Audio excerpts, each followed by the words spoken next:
you awake? I thought I heard you get up. Yeah, I'm awake. Sorry, I just can't sleep. Are you thinking about him? Yeah, a bit. Usually get back to sleep, my love. I'm fine. No, it's okay. What else is on your mind? I don't know. It seems weird, but I had one of the most vivid dreams of my life. I saw a fox on a snowy mountain, just looking confused and worried. Those eyes. I can't get those eyes out of my head. She was running in the windy snow, looking for something. Do you think it has to do with you and what's been going on? I don't know. It was just a dream, Rachel. They're not meant to make sense. A lot's happened the past couple days, that's all. Well, if you're not going to sleep anyway, you should tell me. I want to hear. All right. So, not far from her home, she followed that path to something unexpected.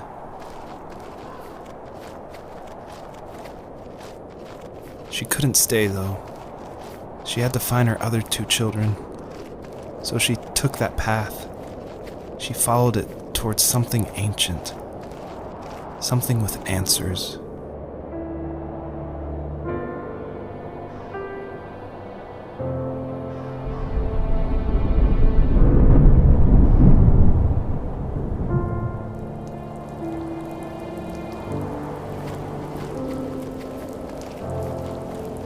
The fox looked high and low, searching for any sign of her cubs. Points of light showed the way to this ancient tree. It was as if each one had a story to tell, all their own. The land was trying to tell my story, too. I felt like I was right behind her the whole time.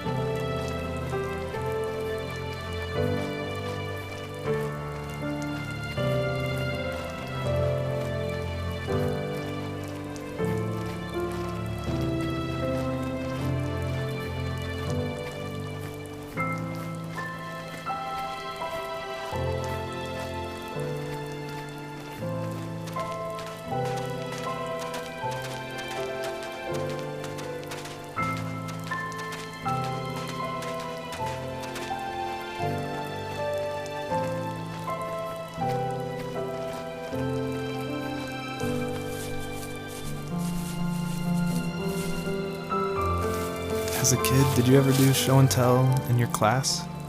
Yeah, I think I only did it once, when I was in the 4th grade. You know how my life was around then. I wanted to show my class what helped pass the time and distracted me, so I brought a dozen paper cranes I had made. I think I told everyone how badly I wanted to be a bird and fly, embarrassingly enough. Don't be embarrassed. Every kid wants to fly. For me, it was another toy from my dad, a wooden boat. I remember guarding it so carefully in my hands as I walked into class. When I sat down, a group of boys immediately made fun of it. They asked which trash can I found it in, or why an ugly log was my favorite toy. When I got up, I didn't even want to tell them my dad had carved it.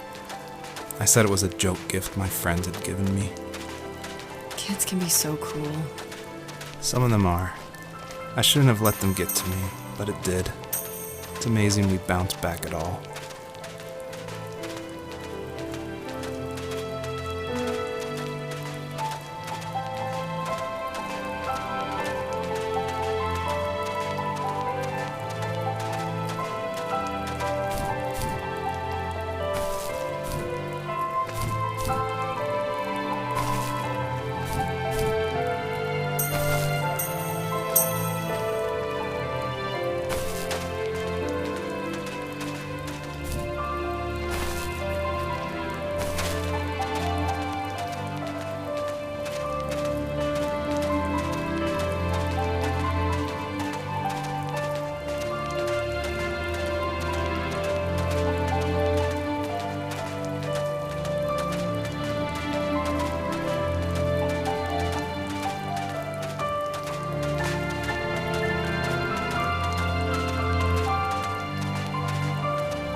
Usually those kids would leave me alone, but somehow they could tell I was different. They made fun of how far away I lived. They called my dad a sourdough. I was a blabbermouth as a kid, telling my dad stories I made up for hours. But after that show and tell, I didn't tell him much anymore. He didn't know exactly what was wrong, but his best guess was that the toys he carved weren't cool enough. He carved me a tank and tried to tell me what it was like to be in a real tank as a serviceman. I didn't know your dad was in the military. Yeah, in the army. The sad thing is that I'd pretty much forgotten until just now. There's so much I still don't know about him. I'm sorry. He knows how much you love him. You're going to see him again soon and have some closure, I'm sure.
Do you remember what my dad did for a living? Wasn't he like a lumberjack?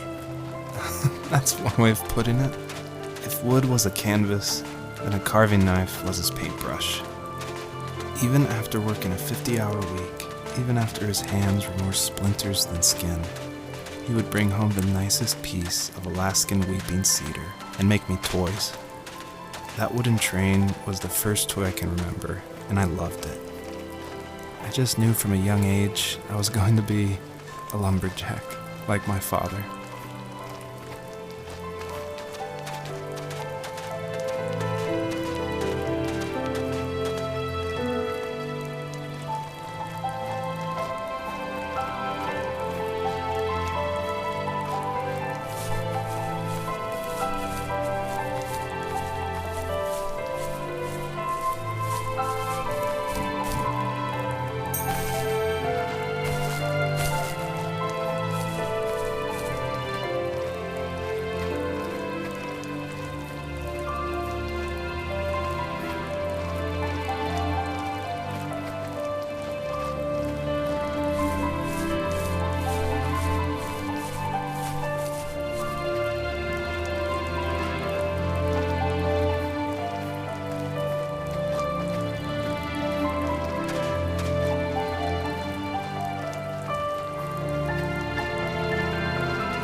The older I got, the more I withdrew.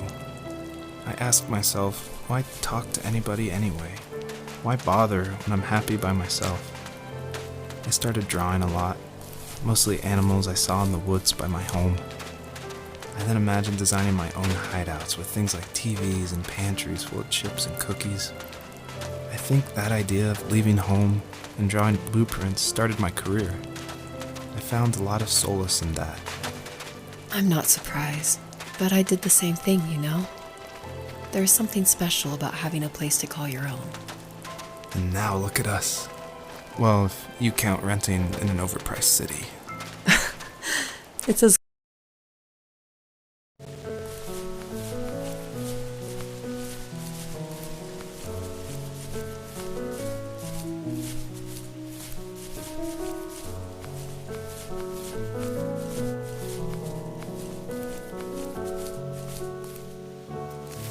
My teenage years were full of sketching, angst, and trouble.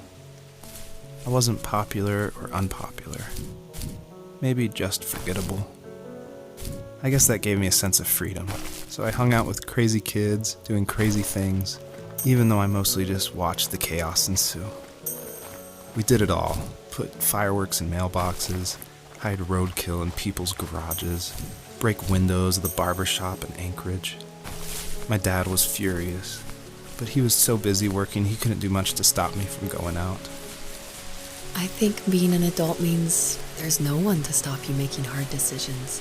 He had to make a living, and he couldn't be in two places at once. Yeah, I realize that now. But at the time, I was sure he was more interested in growing his business than what was going on with me.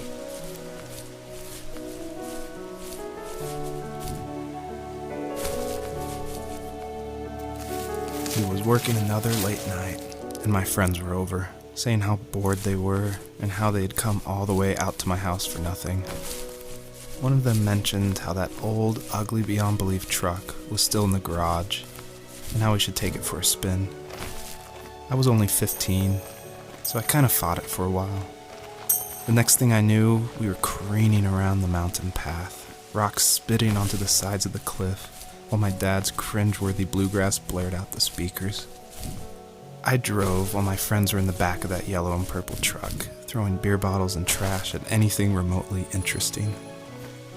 Felt like I was soaring in the air with borrowed wings.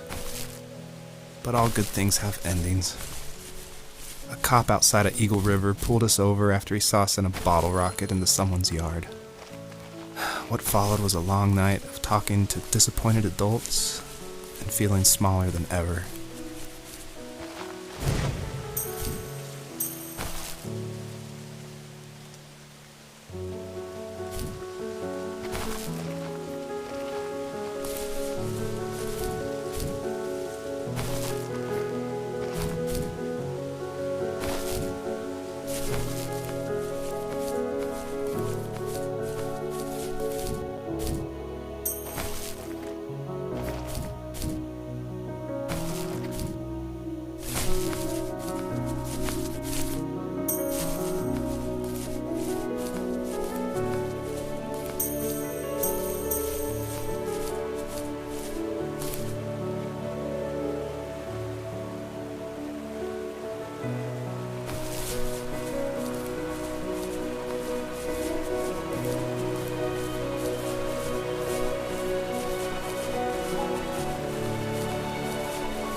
After he drove me home from the police station, I blew up at him, saying how I never wanted to be like him, how I was going to be someone and leave that hick icebox for good.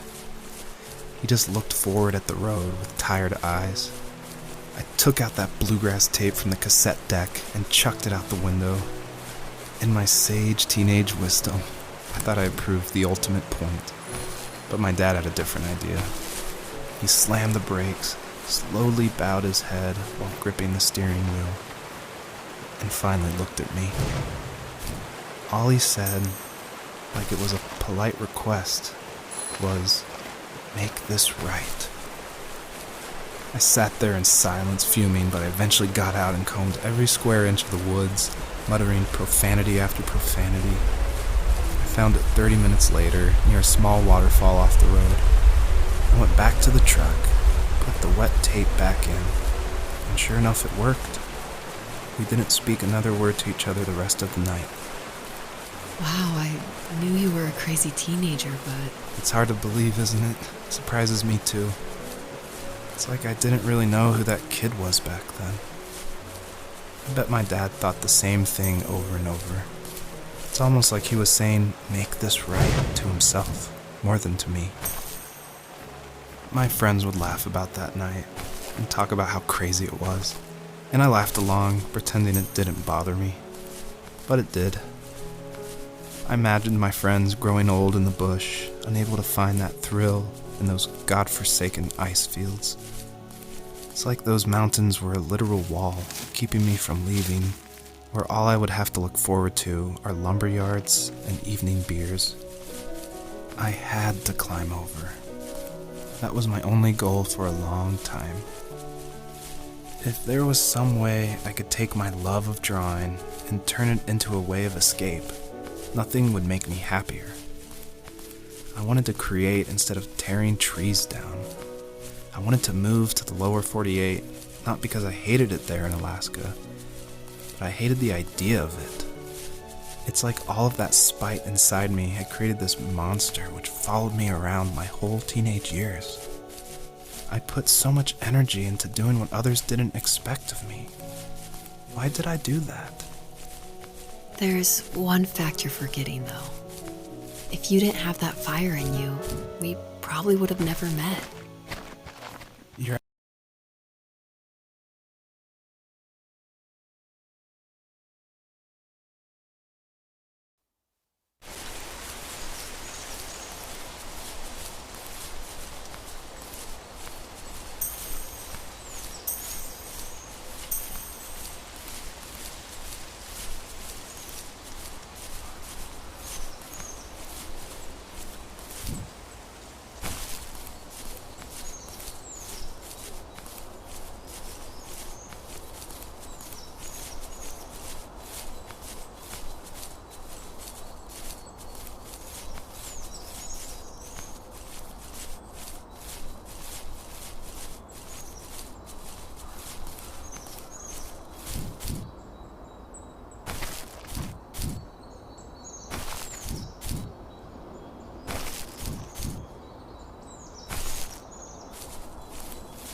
On our property, there were old abandoned pieces of a shed and car long left unused. I used to ask him all the time who those people were that left all this junk, and I'm sure he got so tired of hearing it that he made up some elaborate stories how a brown bear ate them and haunted the woods afterwards. What's funny is I think it made those people seem more real. Growing up thinking they were still hanging out like they couldn't say goodbye.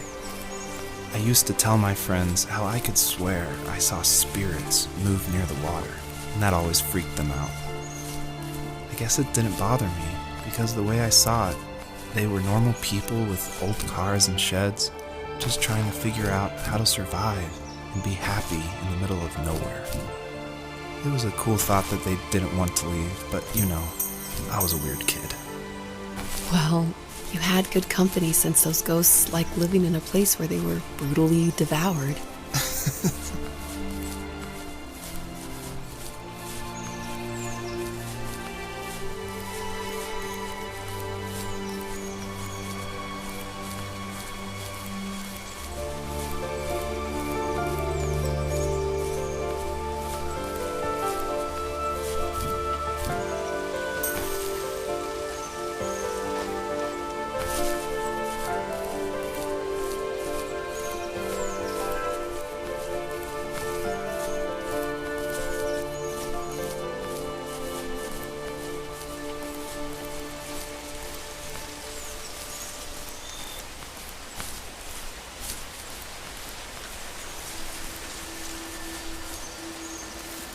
Even at my most distant, at the times when I detested him the most, he kept reaching out.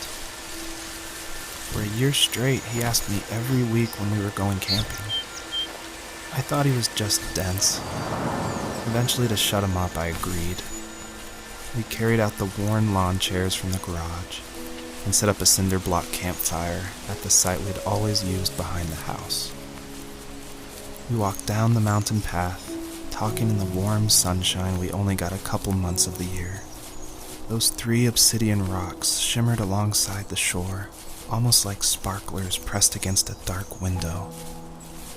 I'll never forget that wet stone on my feet, or how those massive mountains looked even bigger in the lake's reflection. I felt small, but grateful. As the sun set, my dad found something I hadn't seen for a long time.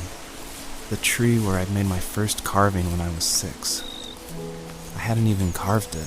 My dad had helped me, but I still called it my tree. Something about seeing my name there made me open up, and we talked about everything that night in that old camouflage tent.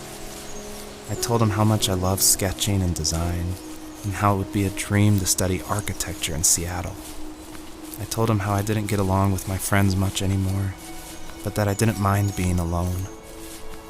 He told me he was there for me, and he joked that if all he had to do was write my name on a tree to finally get me to talk, he would have left me carved logs with novels on them in front of my room every morning. I don't know why it took me that long to realize it, but it was then I knew how much he had sacrificed for me. My dad built a lot of stuff in his free time. If he wasn't watching fly fishing or reading Tom Clancy novels, he was carving something. He made tons of birdhouses. Not that he was into bird watching, but I think he really missed working and adding on to the home. If he couldn't afford the time to build onto our own house, he would have to settle with watching birds move into their little homes.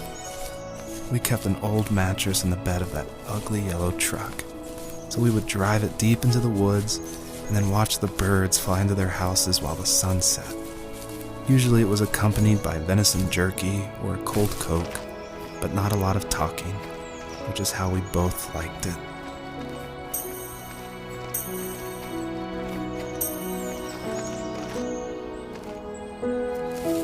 We were happiest underneath the evergreens. We decided it was time to finally map out the hundreds of acres we lived on, just to pass the time during the summer. He was only free in the evenings, so I would spend the day wasting time on dial-up internet and sketching, and then we would rush into the woods, pen and map in hand, before evening fell. Sometimes, the aurora borealis would cast a cold green glow on the mountainside. and we would finish our route underneath a twilight sky. Sometimes I was lonely during those summer days, but there was comfort in the routine. A lot of teenagers aren't looking for the daily grind, though. There's nothing wrong with wanting to get out, to leave your childhood home. You wanted to progress, to make something of yourself. Yeah, you're right. That house. I'm sure it's the same as how I left it. But then why does it feel so different? I doubt you're the only adult to have looked back and asked that question.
father stood nearby, unfazed, like nothing was wrong. My dad is dead, and he's never coming back, Rachel. I can tell you these stories, but I can never reminisce with him again.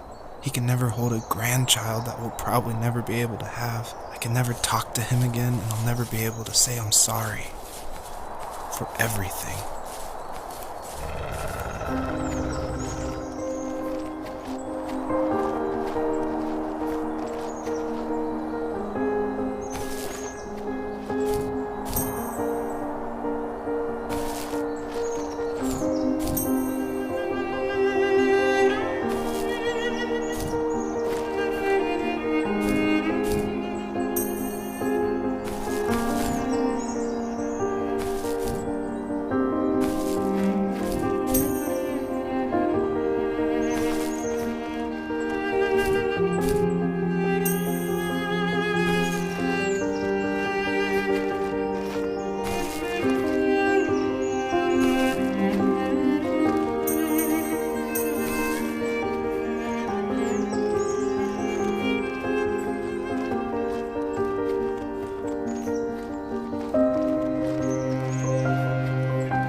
Good night.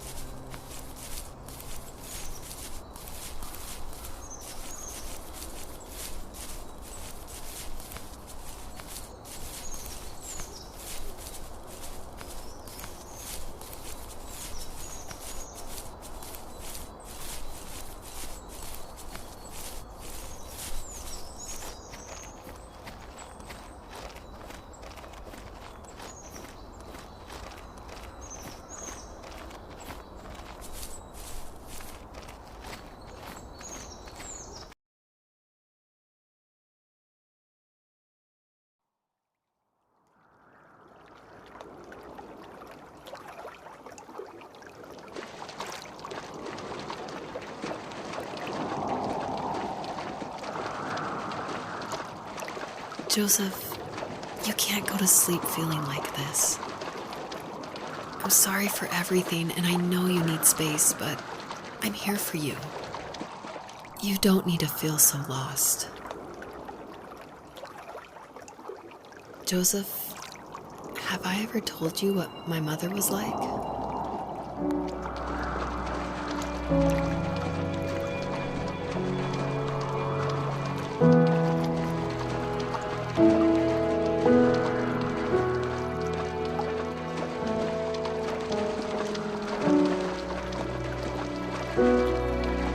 know what it's like not to have a mom at home. And you know how hard that made my childhood. What helped me was watching the birds in the morning before the school bus came. I thought that my mother was one of those birds, and it made me want to be free like her. My mom taught me how to fold origami cranes while she was in the hospital. So I told myself I would fold one every day until I could fly myself.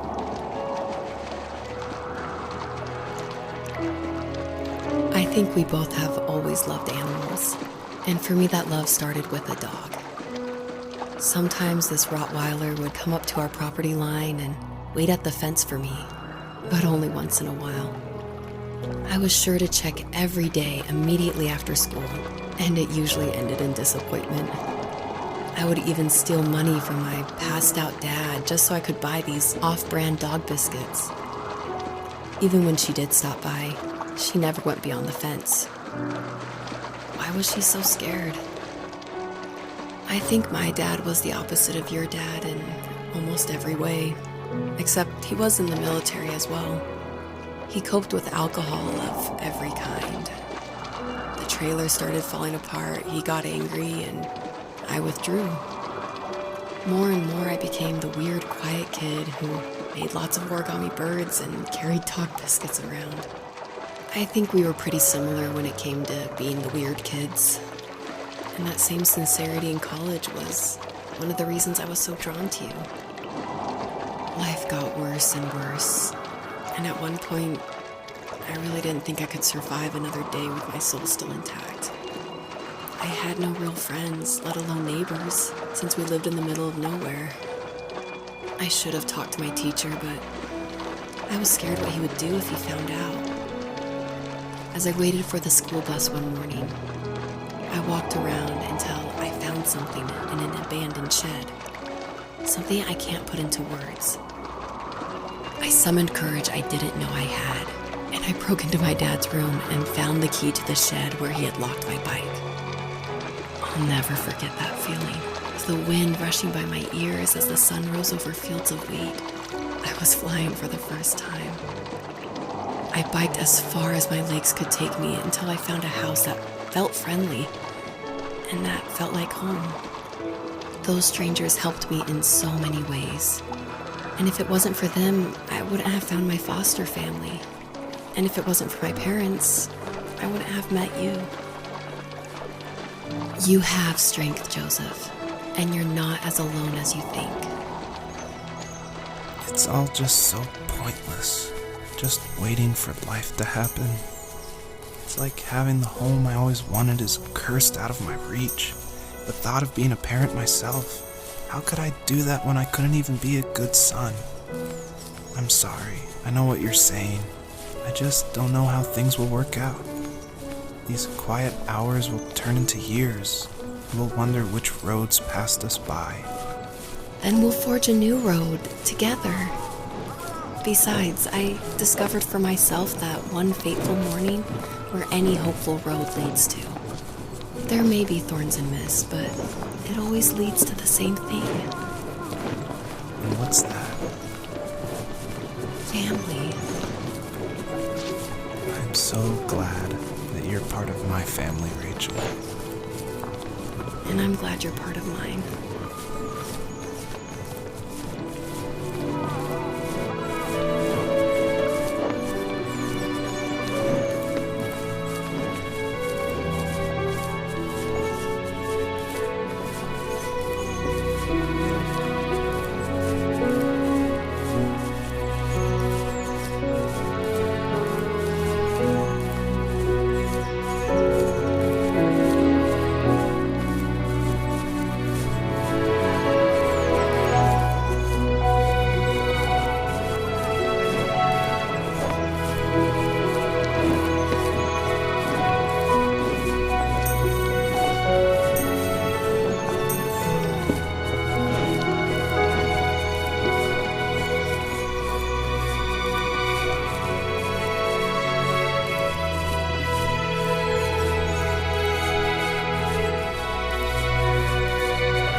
fox knew her last cub would be waiting for her at the first tree. She was almost there. The rain cascaded onto the jade valley where the entrance to the tree was. Life was protected there, because that's where life began. It was now only a mother and a daughter left. Items from my life still dotted the ground as she moved closer to her destination and destiny.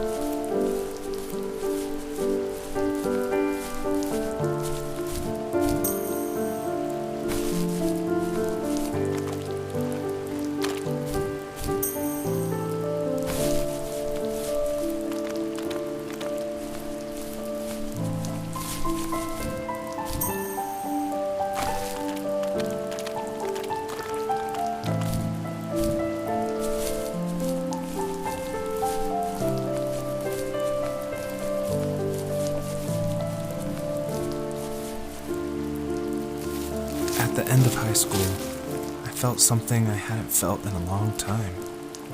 Drive. I looked into the best architecture schools on the West Coast, then got a dose of reality when looking at other students' portfolios and the high cost of tuition.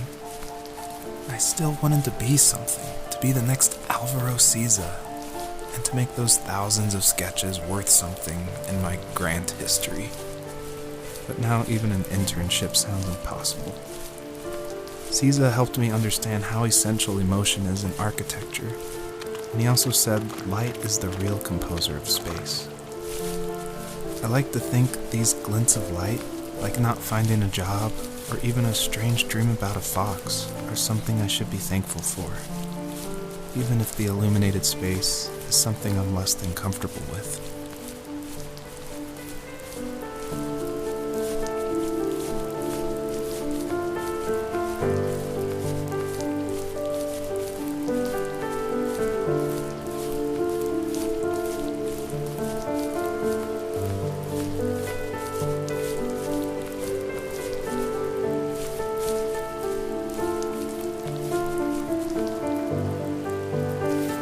My dad was super supportive with my college plans, to a point. Things were okay until this terrible accident happened.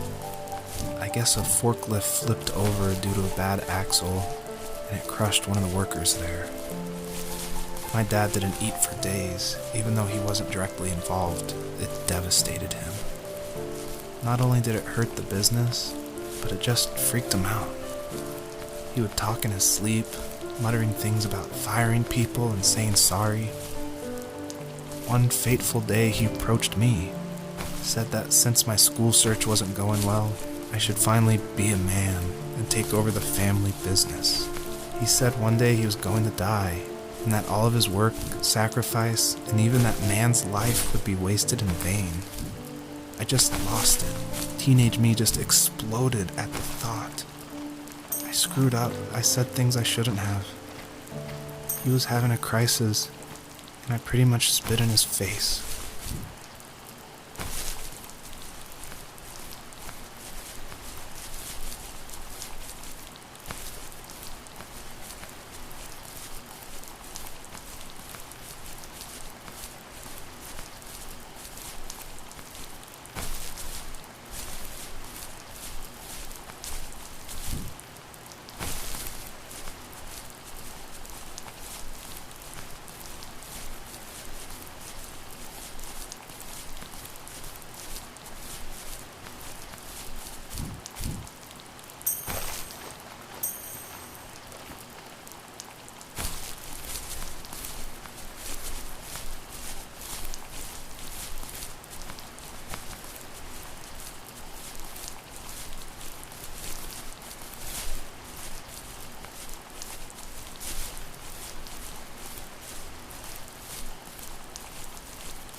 Was that the last time you talked to him?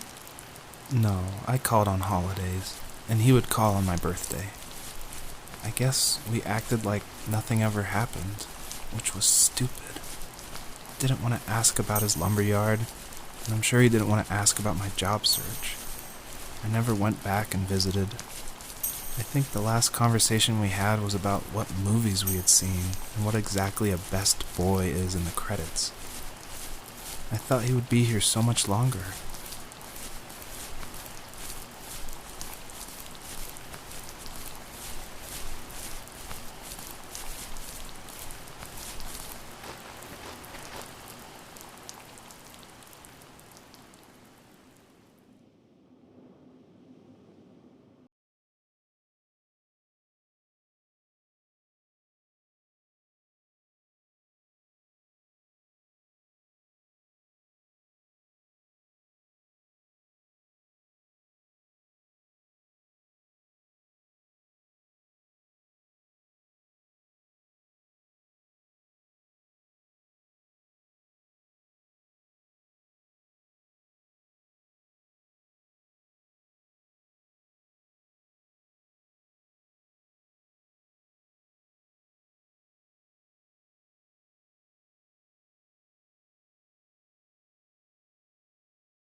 hell?